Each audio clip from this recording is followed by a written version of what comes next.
Però io volevo tornare, Mario, su una cosa che abbiamo già trattato, Sì.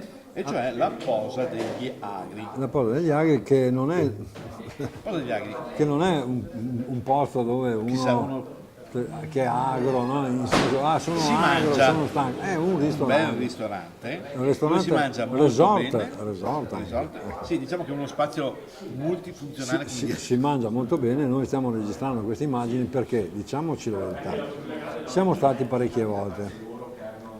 Una volta per un evento, una volta per un altro Per l'AIS, evento, una volta per ma chef in tavola. cascasse il mondo quadrato che non cade mai, voglio dire, ci avessero detto venite qua, No, me l'ha ci hanno detto. detto Io l'altro giorno ero in contatto con lui, Eh? ricordiamo il nome dello lo chef, chef Alan Andrea Bozzato, perché oppure questo Andrea doppio nome, Alan Bozzato. questo nome che ci ha spiegato anche.